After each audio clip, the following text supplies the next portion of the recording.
আজকে গিয়েছিলাম কলেজে আর সঙ্গে ছিল আমার মা। আমি আর আমার মা কলেজে গিয়ে একসঙ্গে টাইম স্পেন্ড করলাম। আর সেখানে গিয়ে আমরা অনেক কিছু খেলাম, অনেক ঘুরলাম আর অনেক আনন্দ করলাম।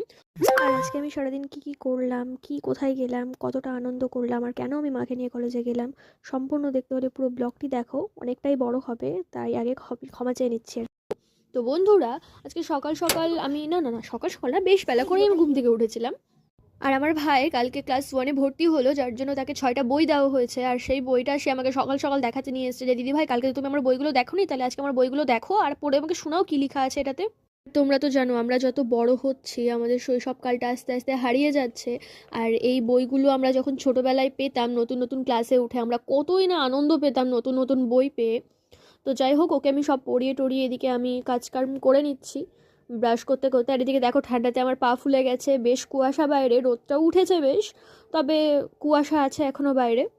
আর মা আমাকে একটু খাইয়ে দিল, আমাকে আর ভাইকে খাইয়ে দিল।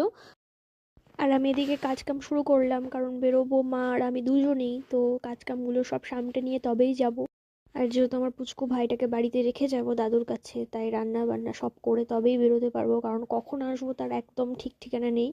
আর আমার কাছে খুচরো ছিল না, তা দাদুকে বললাম, তো দাদু একদম বাতাসা ভর্তি করে এনে দিয়ে দিল আমাকে।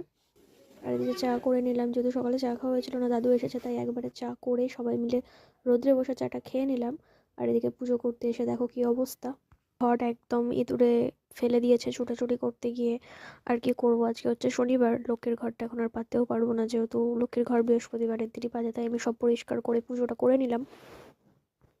আমি আর মা বেরিয়ে পড়েছি কলেজের জন্য। আর আমার শরীরটা এখন খুবই খারাপ, তো ভিডিওর শেষে আমি একটা কথা বলবো, আম, দেখো শেষ পর্যন্ত। আমার অতিরিক্ত শরীরটা খারাপ, তো সেই বিষয়ে আমি শেষে আসছি।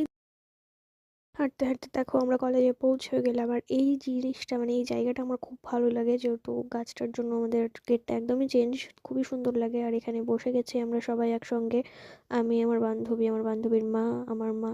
কিন্তু অনেকক্ষণ বসে থাকার পর বোরিং হয়ে যাওয়ার পর শেষে বেরিয়ে পড়লাম, যে পায়েল বলছে চল ঘুরে আসি, বাইরে থেকে সবাই দাঁড়িয়ে আছে গার্জেনের জন্যে।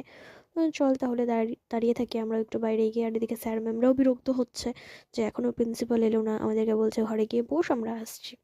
তো আমরা এখানে একটু দাঁড়িয়েছিলাম। আর এখানে এই জায়গাটা আমার খুব ভালো লাগে, ফুল ফুটে থাকে, পরিবেশটা খুব সুন্দর লাগে, তাই এখানে এসে একটু দাঁড়িয়েছিলাম। শেষে 1 ঘন্টা লেটে প্রিন্সিপাল এলো। তারপরে মা জিজ্ঞেস করছিল কোনটা কোন স্যার, কোন ডিপার্টমেন্টের। আমি এগুলো সব বলছিলাম যে এটা আমাদের ডিপার্টমেন্টের স্যার ম্যাম, এটা প্রিন্সিপাল। আর আজকে আমাদের কলেজে ছিল গার্জিয়ান মিটিং 3rd সেমিস্টারের। তো তাই আমরা সবাই, আমাদের মা কিংবা বাবা সবাইকে নিয়ে গিয়েছিলাম। আর সেখানে প্রিন্সিপাল আমাদের গার্জিয়ানদের সঙ্গে মিটিং করলো। আর প্রত্যেকের গার্জিয়ান সব বললো কি কি তাদের